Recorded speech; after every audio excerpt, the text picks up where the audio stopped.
Welcome to Selling in the Motor Trade, in association with Automotive Management and symcotraining. This is the weekly podcast where we share best practice, tips, and ideas on how to sell more cars, improve your service department, and generally put more profit into your dealership or dealer group. I'm your host, Simon Bowkett, or some of you might already know me as Skippy. And firstly, I want to say thank you for taking the time to tune in.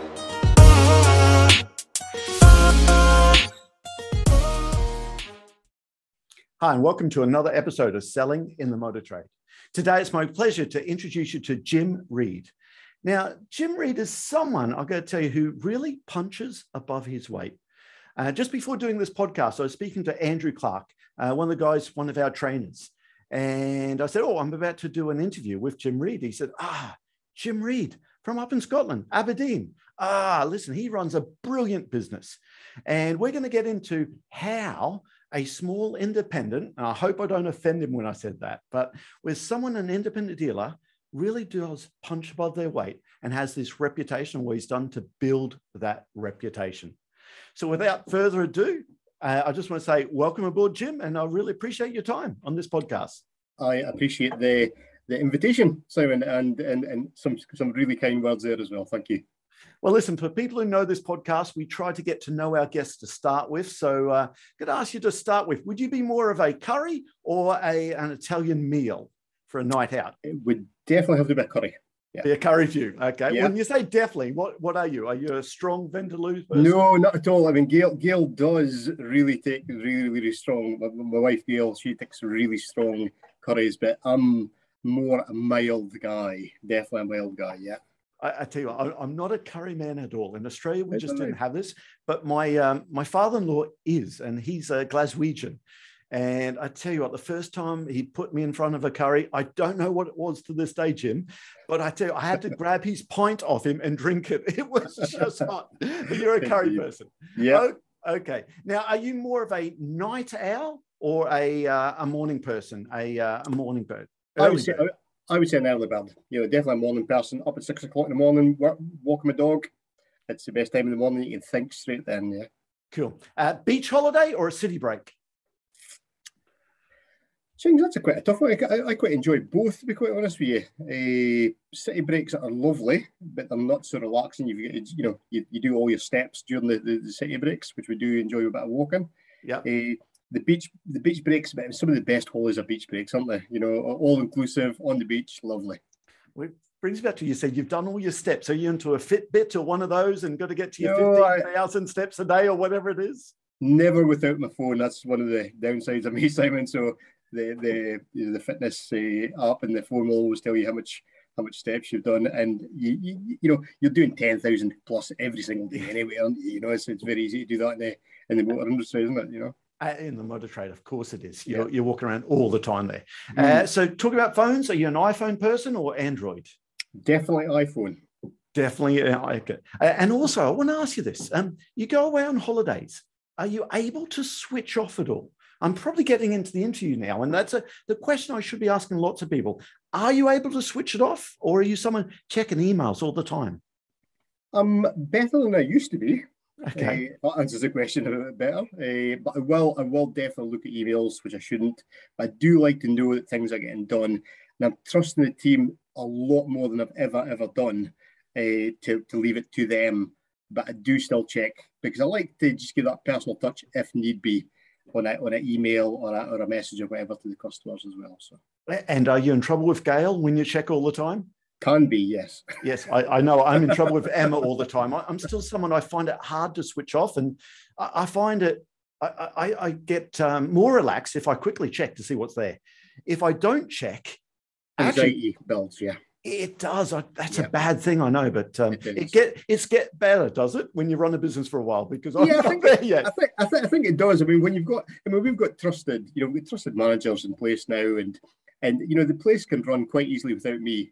Absolutely no problem at all. But I do like just keeping an eye on the place just to make 100% sure. So. Perfect. Okay. Well, listen, let's talk about how you got started in the motor trade. What was your background, Jim? So it's quite an unusual one, because I come from a farming background. I was born and brought up on a farm just north of Keith, which is in Murrayshire. north of Aberdeenshire, in fact, so it's quite far north in Scotland.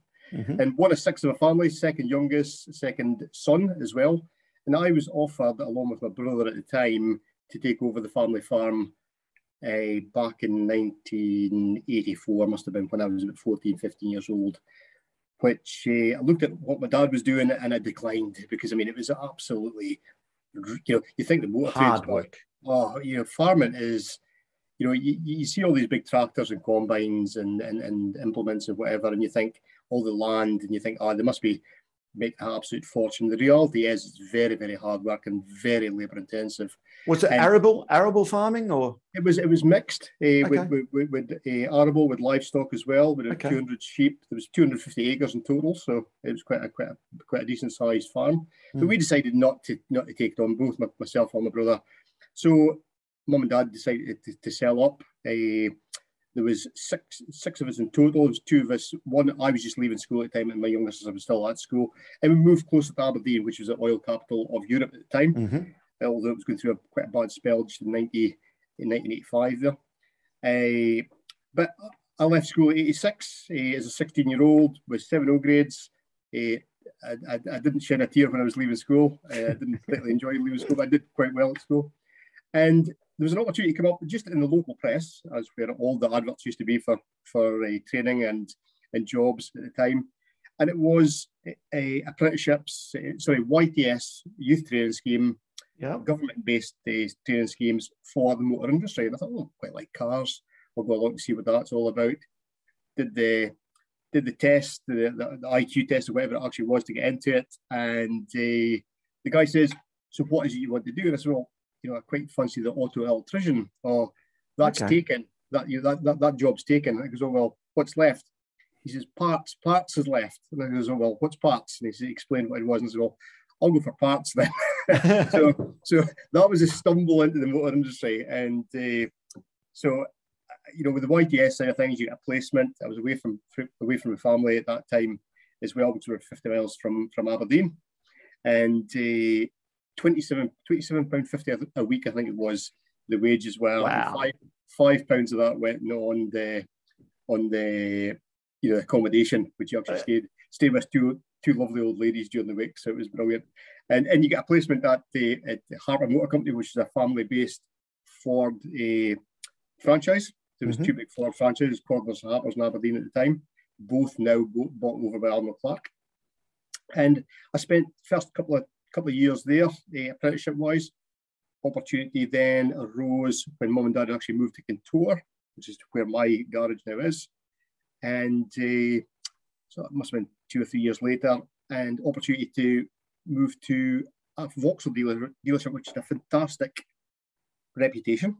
Another family-owned business called Lawrence Kemney, which was an infamous business in its time. And moved there. I was there for 15 years. So that's where I went in as an apprentice partsman, and I came out the other end as a sales manager. Okay. So 15 years with them, and left them to become our own business in 2002, 2003, yeah. Okay, well, can I ask you a couple of questions there? I want to go back. From your upbringing on the farm, I want to ask a question. You're running your own business as a farmer anyway. Now, I've never come from that world. From 17, I was in the motor trade, and that's all I've ever done. Okay. But I imagine you would have seen your parents running their own business.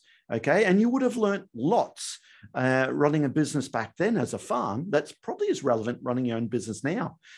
Is there anything that you learned? Is that part of the reason why you wanted to row your own boat, do you think, that background?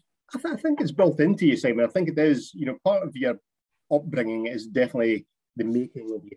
And seeing it obviously happening where my dad was obviously his own boss, and yes, it was hard work, but I think that's where the work ethos comes from as well, because even staying on the farm and being a youngster, I was driving the tractor as soon as my legs were long enough to press the pedals, and you're working on the farm, so you come home from school as a 13, 14-year-old, and then you had a job to go to, and do that before you actually did your homework, and then go to your bed, and then back up again the next day to do the same again. So I think the work ethos definitely comes from that.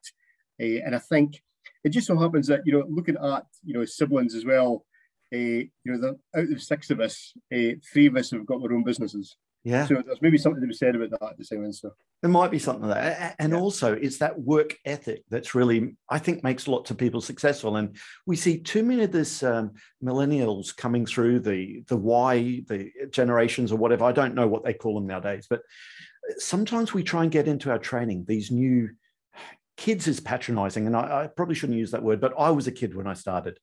And we say to them all the time that selling cars is the highest paid hard work, or it's the lowest paid easy work. And I think salespeople listen to this, treat the job as your own business, because every top salesperson I've ever met, they do treat it as their own business, because really it is your own business within someone else's business. Definitely. You're 100% correct. I think we are the guilty parties of bringing up that generation, because we have found it so hard, because we're like the last of the generations where we had to work really, really hard to get to where we are. And I think we've spoiled and I'm not saying I've spoiled my kids, because I feel that they've been brought up the right way to understand what work ethos is all about. But I think as a UK based, community, I think the society has brought us up like that. I think it's our fault, our generation's fault, or our mum and dad's fault as well. Yeah. To spoil the kids type of thing. And I think that's maybe where the work ethos has failed. But saying that, give them their due. We've got a very, very young team where we are. When I say young team, we've got early 30s is the oldest in the team. Apart from Gary, the driver, and we've got right down to a couple of one apprentice who's 18, and they've got a fantastic work ethos. So what I'm saying there is, it's not all about how you're brought up. Yeah. Sometimes it is about obviously what you get trained and how you get treated at your work as well. I think people become a product of their environment. If they work, sometimes I see people working in dare I say it, the larger PLCs, and it may be just a job.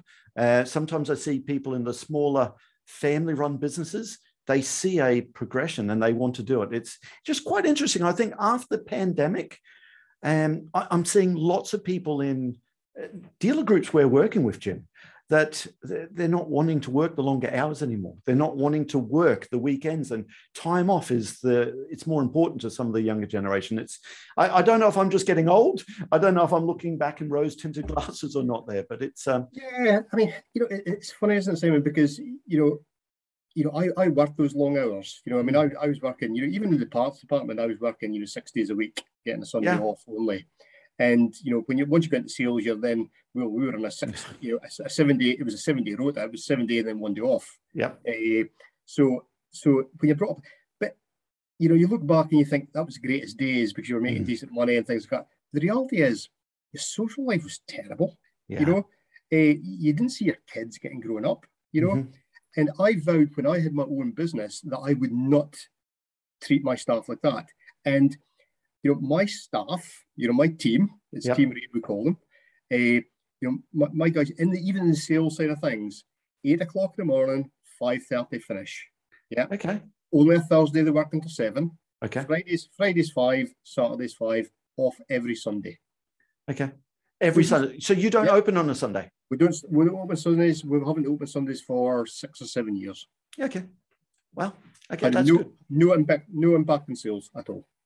Cool. Well, I grew up in Queensland. So in Queensland, it's illegal to open a dealership on Sunday. And I know there's lots of people still listening to this podcast in Queensland, Australia, and Ireland. Lots of places won't open on a Sunday. And they don't sell any less cars. I suppose sometimes we just sell the same number of cars over a longer period, and you've got staffing costs and, just running the business 7 days a week. I think the makeup of, just again, society's changed, isn't it? And people's work-life balance has changed out with the motor industry.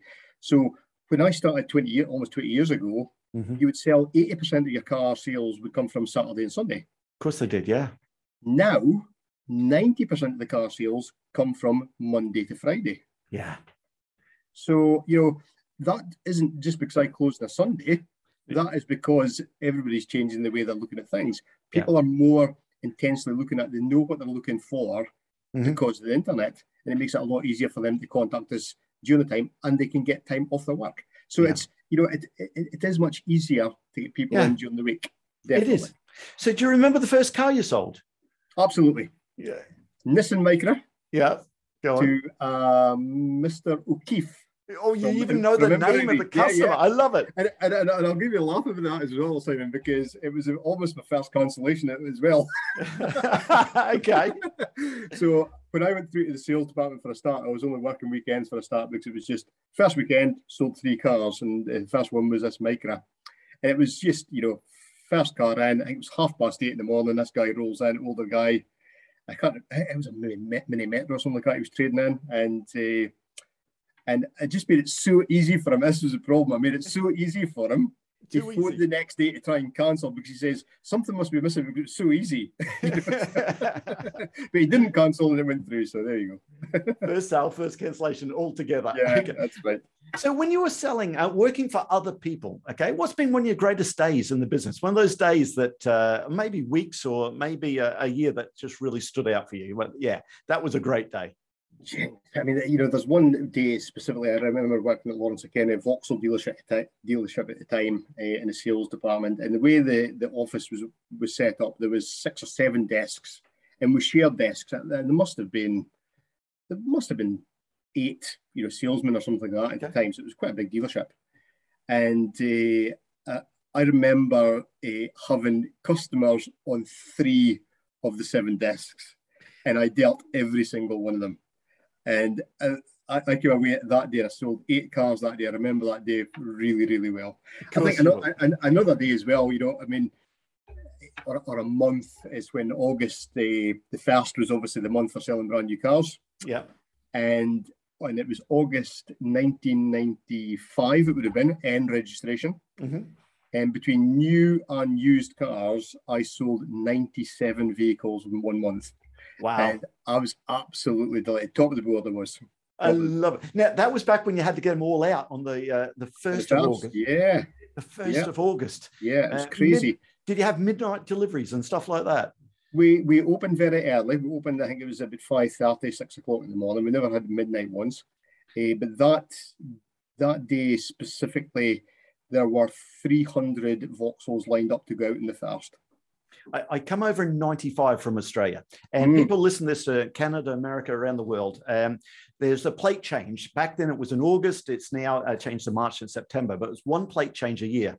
And there's this weird thing in the UK where everyone wanted the latest number plate.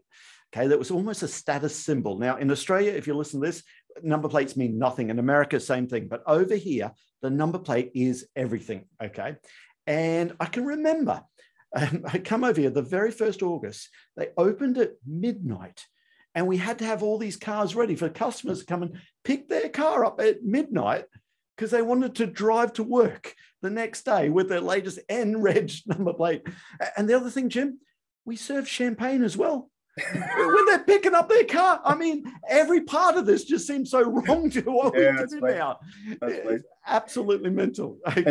And most likely one of the cars that they drove, if they drove a part exchange, it was most likely 1st of August 3 years ago that they actually owned it. So it was out of road tax by the time they were actually driving it to you as well.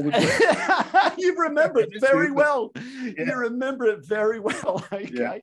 Crazy times there. So listen, back in your first 90 days, and again, people listen to this podcast all the time. This is a shameless plug for our first 90-day sales fitness training program. Okay. We often say that people learn in the first 3 months things good and bad that last with them for the rest of their life. Can I ask you, is there anything that you learned in your first 90 days that is as relevant today as it is for someone else who's starting in the business right now? Yeah, I mean, one of my favorite sayings, Simon, is it's not what you say necessarily, it's how you say it. That's one of my favorite sayings. And, I learned that very, very early on, because when you were a young salesman, you didn't get the glasses guide to go and give a customer a part exchange price.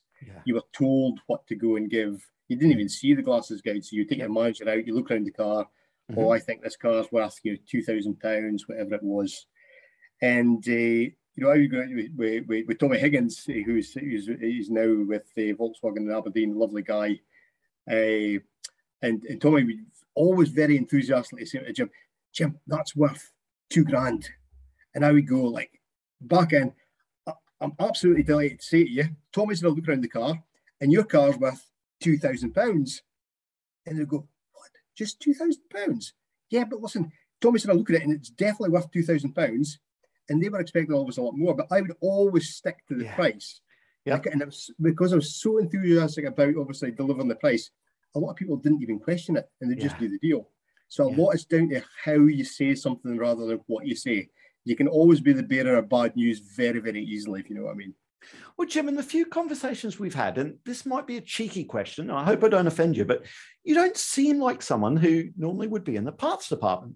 So can I ask you, this is two questions. So why did you come out of the parts department into sales? And I think I know that. You seem like a people person, but also, more importantly, do you think that background in parts and the after sales really helped you when you got into the sales side of the business? Yeah, I think. Well, firstly, it did help because the parts department side of things isn't just the back hatch where you're obviously speaking to the mechanics, and you had to do that, and then you had to go and speak to the retail person at the front desk, and you had to treat them equally as well. And it's about how you treat people, isn't it? It's all about treating people, asking them about themselves, making them. It's them that's got to feel important, and that, I think, helped me get into the sales because it's all about the customer. It's not about you. It's all about the customer. It's all about asking about them. And I think we're all very lucky to be in an industry selling vehicles because you get, a section of that person's life, story over an hour or a couple of hours or whatever it is. And it's just nice to know. And we've built up some of the best friendships with that as well. The part side of things, yes, it was an unusual, likely, was it an unusual step for me going into sales? No, it wasn't. Luckily, I was asked to come along. I think somebody saw something in me that I didn't see in myself. Okay. And I was lucky enough to be asked across the sales department. So, were you still young at that point, Jim? So I would have been. I'm still young at this point. Thanks for it. But I would have been. What would have been? Well, Laura would have been born, so that was 30. That would be 30 years ago. So I'm 52 now, so it would have been 30. Yeah, 30-ish. Okay. So no, 20-ish, 22. That's my sums for you. I'd have been 23, 24, something like that. I would have been when I was in the sales. So going back, so you started the Ford dealership, off to Vauxhall for 15 years of your life. Then I understand, if I've got my dates right, 2002 comes around and you decide, I want to row my own boat. Yeah. Can you talk me through about that decision? What brought you to that decision, and how scary was it to make the jump? Yeah, so Vauxhall, if we go back just a little bit, back that year or the previous couple of years, and Lawrence of Kemney unfortunately got in a position where they overstretched themselves with the dealerships. It was when .com was happening as well, the whole www Motorpoint imports or whatever. So it's very hard to sell brand new cars. But at that time, General Motors put SVL up for sale, which was actually the biggest competitor for Lawrence of Kemney in Aberdeen. So Lawrence of Kemney decided as a garage, local garage, they would take over the one in Aberdeen as well. I think they just made themselves too thin on the ground, and they were struggling because it was struggling, obviously, selling the amount of vehicles. And I may be wrong. I didn't see obviously the whole accounts or whatever it was, but so the problem was a bit thin on the ground. So they lost the Vauxhall franchise for the Kemney branch. That's basically what actually happened. So we became a used vehicle centre. That's what we became, because we weren't allowed to sell Vauxhalls either, which was a nightmare. And then we became a Ford dealership after that. Now, we moved from the premises in Kemney to a smaller place in Inverurie. And at that time, I was working, must have been 80 hours a week at least for somebody else, for my employer, and do my best, obviously, to keep our head above water, and doing a very stressful job, because we didn't know the job inside out as well, because the training wasn't up to scratch. Okay. And it was a very difficult position we were actually in. And we were four at that time as well. And I became unwell. Through stress, whatever it was, I became unwell, and I took pneumonia. And I was off my work for 6 weeks. And within that 6 weeks, the company paid me very, very well. They paid me just my normal wage. Come back in August, we managed to recover September, which was a really poor start of September. And I managed to recover September, got to October holidays, and I was told that I could not take my October holidays because I'd already been off and they'd paid me. So I said, I must take holidays off. I mean, 6 weeks we were off, but I was really unwell. I was in my bed most of the time.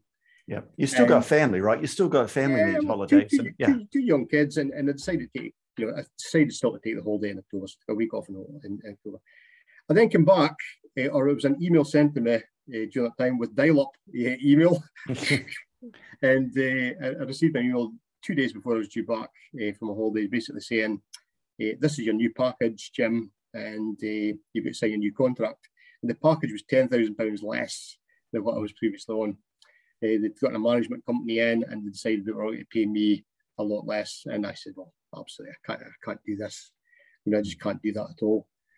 And in the meantime, previous to that, I'd been interviewed by a local chap in Aberdeen, a very successful business in Aberdeen. And the guy had offered me a job of sales manager. So I thought, well, I'll go back to him and say, I'll take his job.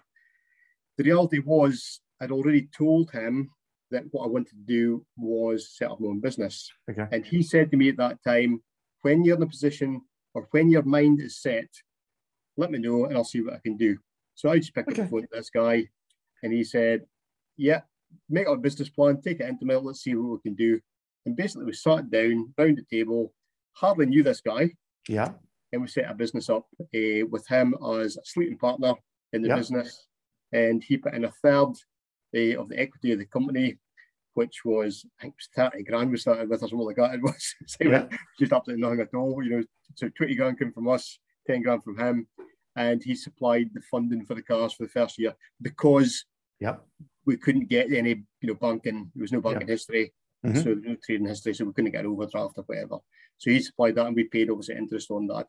And that's where we started. Where we started. I love that whole, the mentor almost. Is that the right word? So someone you didn't know, he sat down with you, let's look at the business plan. Would you have done it without that, do you think? I think the final, I do believe that you make, as a human being, I think you make decisions based on pain. Yeah, so true. It's pain and pleasure, isn't it? Yeah. Pain is most likely is the biggest motivator out there. So it was now becoming so painful to work for the company that I'd loved for so long and been so loyal for so long.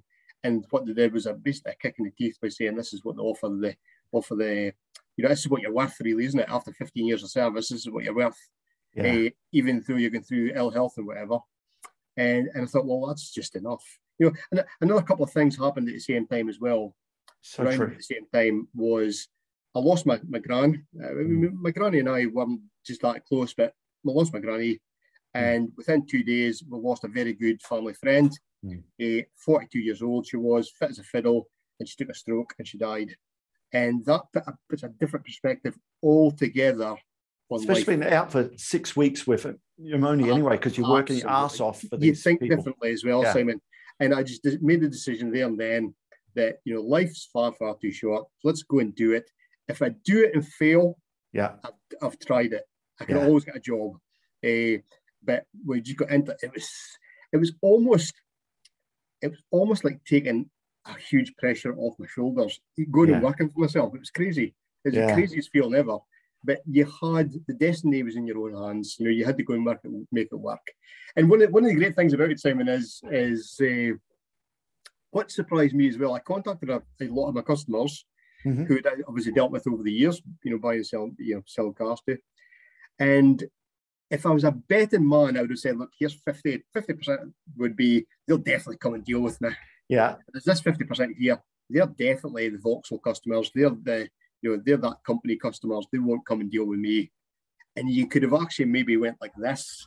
Really? Turned it round. Yeah. And unbelievable. And there's still customers who dealt with them, which I actually thought were company customers, and they've come and actually bought cars, and they're still buying cars from me till this day. I love that. It's that pleasure and pain, isn't it? Isn't pain the motivator? I'm thinking 2000, we started our own business, and it's a very similar thing. We were newly married, not seeing my wife. I was on the road all the time. I had a manager at the time, not the person who owned the company, I stress, but a manager that was not treating me well. Dare I say, I don't want to use the word bully because that wasn't fair to say. I think that word is used too much, but I went Plymouth one day and Edinburgh the next day, driving all over the country when I had to move house and whatever. And it was that pain. I can remember thinking, well, hold on, I'm just going to do it. What's the worst thing that could happen? And the same thing you said, that whole pressure come off me. And I can remember, Jim, my very first month, September 2000, I sold 1 day's training. I thought, what have I done? I can't believe what have I actually done here. But I thought, well, hold on. I don't deserve to teach people how to sell if I can't sell myself. I got to get out there and just start selling it. I got to do what I'm preaching all the time. And looking back, that manager, I've seen him a few times since. Every time I just want to shake his hand and say, thank you. Because without that, I wouldn't have done what it is. Is it similar for you? Right. Yeah, you're 100% correct. Yeah. Because the reality is, if it wasn't for things that had happened leading up to that point, I could possibly still be in that place just now. Yeah. Working the same amount of hours, with less than what I've actually got. So there we go. With less of a life balance than what I've got just now. So you're an independent dealer and you really do punch above your weight. And I'm going to talk lots about that in a second. But can I ask, did you ever consider a franchise dealership? Or are you really happy being the used car? So we've, over the years, we've been contacted a couple of times by different franchises. And, it's one of those things where you build your own name and you use your own name as well. When you use your own name and you've built your reputation, it's like they're tagging onto you rather than the other way around, and using your name to sell their goods. And, so it's like almost they needed me more than I needed them type of thing. And once you go into franchise and having seen the franchise world from the other side, with both Ford and Vauxhall, it can be a nasty, horrible place. It can be, the decisions made in places that you're not anywhere close to. And that means it's out with your control. And at least I have got control of my own business. The way I look at it with the independent side of things. Hence why I've never taken on a franchise. It's I like to ask that question because with the franchise world, I suppose you have got your own business, but of course the franchise at any point can say, hey, we're going to turn it into an agency model now, which is on lots of investors' minds. Hey, we're going to make you register a whole lot of demos. If there's ever an oversupply of new cars, which doesn't look like it's going to happen for a while, we're going to get back to the situation where it's going to be oversupply and they'll be forcing dealers to pre-reg. Now, I think we're 3 years away from that. But I think we've got short memories and we're going to go back to that very, very quickly again. I can see that happening. That just leaves me to say that all details of this episode and other episodes on the selling in the motor trade can be found on our website, symcotraining.co.uk. Go there to get a copy of our book, Words That Sell Cars. Go there to sign up to a free trial of our Sales Fitness online sales training program. Easiest way to get hold of me is Simon Bowkett through LinkedIn. Thank you.